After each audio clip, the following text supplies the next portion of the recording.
এই স্বরাষ্ট্র উপদেষ্টার সাথে দুইজন আছে সহকারী, ইকবাল বাচ্চা, উনি তো অবসর থেকে আনা হয়েছে, উনি কোনো কাজ করেন নাই, খোদাবাস কোনো কাজ করেন নাই। কি সমস্যা ছিল? আপনি 100টা ট্রাক দিয়ে একটা এপি ব্যাটালিয়ন ঢাকা থেকে নিয়ে যেতেন। রাইট ব্যাটালিয়ন আছে 14 নম্বরে, প্রচুর, সবাই জানি। একটা ব্যাটালিয়ন নিয়ে গেলে কি হইতো 3 দিন আগে? ওইটা থাকলে তো অপ্রীতিকর ঘটনা ঘটতো না। অসংখ্য বোমা মারা হয়েছে। বোমা মারলে তাকে তো আমি জঙ্গি ধরবো, গণহত্যা জঙ্গি, জঙ্গিরাই বোমা ইউজ করে, অন্য কেউ না।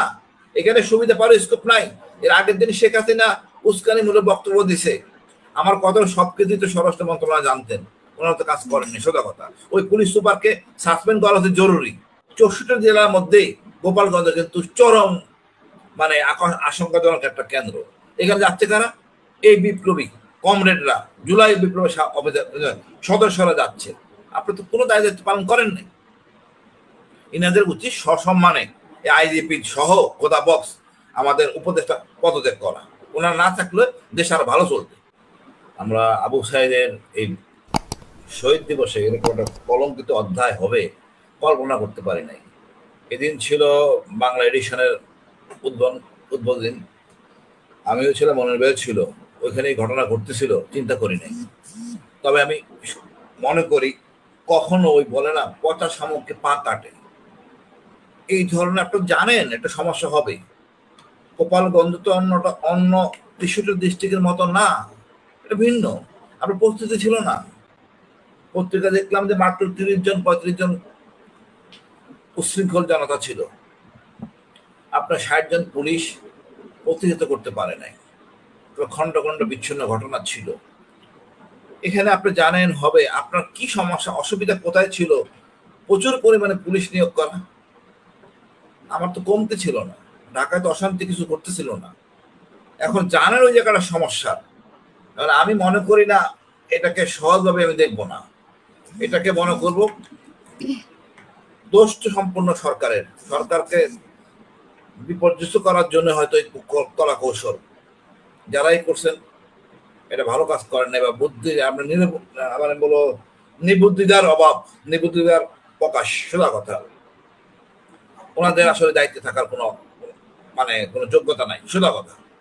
মানে যেখানে উনি বলছেন যে এটা রিপোর্ট মানে এই গোয়েন্দা তথ্য পাওয়া গেছে, এখানে এরকম কিছু ঘটবে। গোয়েন্দা তথ্য পাওয়া গেছে, কম পাওয়া গেছে, বেশি পাওয়া গেছে, বড় কথা না। আপনার নিজের গোয়েন্দা নাই, আপনি নিজে বুঝেন না কোন জায়গায় যাচ্ছেন, আপনি কারা যাচ্ছে আপনার নিজের বুঝতে নেই। সাধারণ জিনিস, এটা জঙ্গি একটা বোমা ফুটাই দিল, সেটা ভিন্ন কথা, গোয়েন্দা ধরবো আমি। এটা সাধারণ আইকিউর ব্যাপার। এটা হাসিনার জায়গা, 16 বছরের মানে যত অপকর্ম সেই জায়গা থেকে হয়েছে। এটা বেনজিরের জায়গা, বেনজিরের জায়গা আপামানার এখানে, কিন্তু বেনজিরে পুলিশ কাজ করে নাই, সোজা কথা। এবং পুলিশ আপনি এই স্বরাষ্ট্র উপদেষ্টার সাথে দুইজন আছে সহকারী, ইকবাল বাচ্চা, উনি তো অবসর থেকে আনা হয়েছে, উনি কোনো কাজ করেন নাই, খোদাবাস কোনো কাজ করেন নাই। কি সমস্যা ছিল? আপনি 100টা ট্রাক দিয়ে একটা এপি ব্যাটালিয়ন ঢাকা থেকে নিয়ে যেতেন। রাইট ব্যাটালিয়ন আছে 14 নম্বরে, প্রচুর, সবাই জানি। একটা ব্যাটালিয়ন নিয়ে গেলে কি হইতো 3 দিন আগে?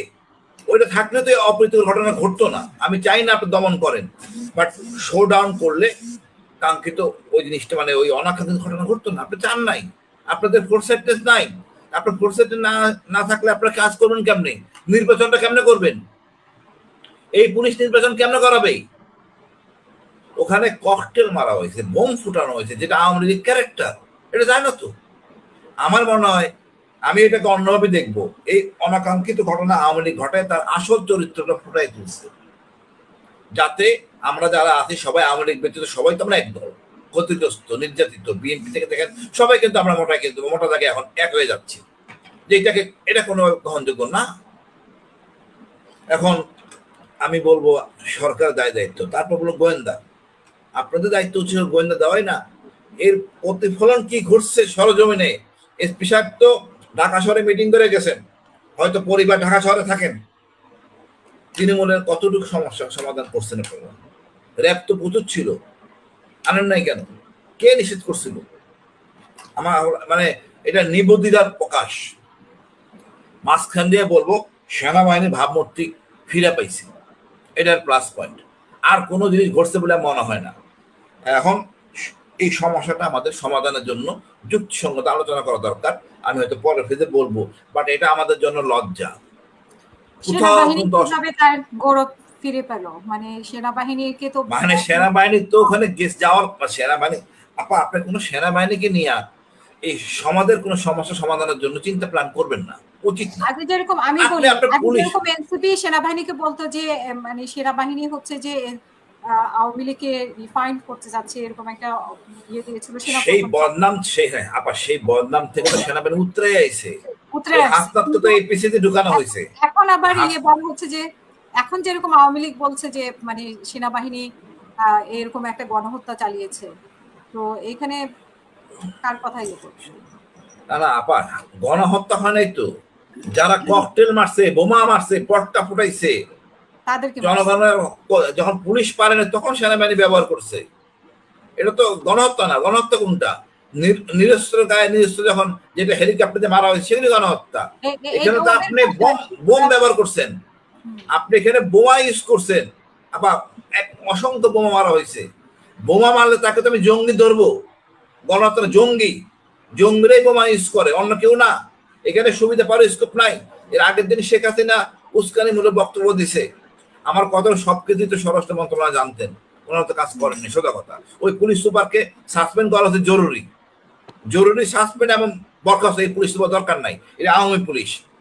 এখন আপা আমরা এই উত্তরণ থেকে বাইরে আসতে হবে। আমাদের কিন্তু অনেক হিসাব নিকাশ আছে, দেশটাকে শান্তিপূর্ণ পর্যায়ে নিয়ে যেতে হবে। আমাদের চিহ্নিত করতে হবে। এই নির্বাচন হলে মনির ভাই জানে যে কোন কোন কেন্দ্র মানে আশঙ্কাজনক কেন্দ্র, অতি আশঙ্কাজনক সিরিয়াল করা থাকে, ওইখানে যদি বিশেষ ব্যবস্থা নেওয়া হয়। এখন এই 64 জেলার মধ্যেই গোপালগঞ্জ কিন্তু চরম মানে আশঙ্কাজনক একটা কেন্দ্র। এখানে যাচ্ছে কারা? এই বিপ্লবী কমরেডরা, জুলাই বিপ্লবের সদস্যরা যাচ্ছে। আপনি তো কোনো দায়িত্ব পালন করেন নাই। ইনাদের উচিত সসম্মানে আইজিপি সহ খোদা বক্স আমাদের উপদেষ্টা পদত্যাগ করা। ওনারা না থাকলে দেশ আরো ভালো চলবে। অযথা সময় নষ্ট করতেছে আমি মনে করি। এর কিছু মনে করেন না, দুঃখ পাওয়ার কিছু নাই। তো সেনাবাহিনী হলে সব কাজ পারবে না, যার যে কাজ সেটা মানে আইজিপি বাহার সাহেব ডাক্তার মানুষ, ভালো মানুষ, জ্ঞানী মানুষ, একসাথে কাজ করছি। খোদা বক্স স্যার উনিও জ্ঞানী মানুষ, ওনারা তো পুলিশের লোক, তো ওনারা তো কাজ করেন নাই। খোদা বক্স স্যার আইজিপি দুজনে তো বিএনপির লোক, কাজ করেন নাই। কেন করেন নাই আমি জানি না। এর উদার দেখানো কিছু নাই, কঠোর হইতে হবে। বহু লোক রাস্তাঘাটে আছে পুলিশের সিনিয়র লোক, আদার আনেন, এদের দিয়ে কাজ হবে না। এ আমাদের একের পর এক সমস্যা ফেলতেছে। আমি বলতেছি প্রতিটা জেলায় জেলায় নতুন লোক নিয়োগ দেন, পুলিশের সংখ্যা বাড়ান। অসুবিধা কোথায়? আপনি তো আমার দেশের সমস্যা বাড়াই ফেলতেছেন। এখন আমি মনে করি আপা এই সমস্যা কন্টিনিউ থাকবে। কারফিউ দিয়ে তো একটা রাষ্ট্র চলে না, একটা জেলা চলতে পারে না। মানুষের স্বাভাবিক জীবন ফিরে আসতে হবে। কোটি কয়েক লোক, হয়তো 50 জন 100 জন, পত্রিকা দেখলাম 30 জন, লজ্জাজনক 30 জন হলে। এদের জন্য তো পুরো ফরিদপুর নষ্ট করা যাবে না। ওখানে যাতে আগামীতে এই ঘটনা না ঘটে, অনৈতিক মামলা যাতে না হয়, কারণ ছাড়া মামলা রাজনীতির করে, এগুলো যাতে না হয়।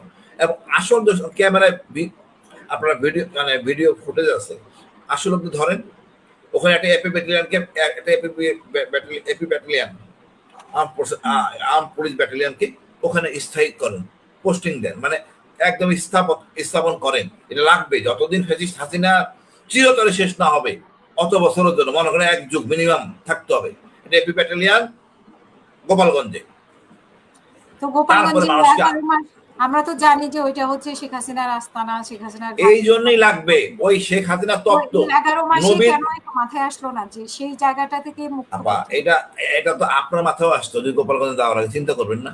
আমি কি হাসিনা এত কথা বলি এই হাসিনা আওয়ামী লীগের বিরুদ্ধে, আমি তো সাহস পাবো না গোপালগঞ্জে যাইতে, দলে মাইট দিলাম। আরে এটা তো বাস্তবতা। আমার ব্যক্তিগত বলি, আমি যাব গোপালগঞ্জে, কখনো যাব না। একা ফুর্তি করার জন্য যাবো না, বিয়ে খাইতেও যাবো না, মায়ের খেতে হবে আমার। এখন এখানে হেরাতে না বোঝে এই জিনিসগুলি সাধারণ জিনিস, তাহলে এদের এই দায়িত্ব থাকার দরকার নেই। আমার তো মনে হয় এটা সাধারণ আইকিউর ব্যাপার। তারপরে আমি বলবো আপা ভবিষ্যতে যাতে এই ধরনের অনাকাঙ্ক্ষিত ঘটনা না ঘটে সেজন্য উচিত ওখানে একটা আর্ম পুলিশ ব্যাটালিয়ান স্থাপন করা। র্যাবের ব্যাটালিয়ানও করতে পারে, বাট আর্ম পুলিশ ব্যাটালিয়ান থাকলে আগামী দিনগুলিতে যাতে এই ধরনের কোনো অনাকাঙ্ক্ষিত ঘটনা না ঘটে, সাধারণ লোক যাতে ক্ষতিগ্রস্ত না হয়, আর অপরাধী যারা তাদের প্রয়োজনীয় ব্যবস্থা গ্রহণ করে। আপা ধন্যবাদ আপা।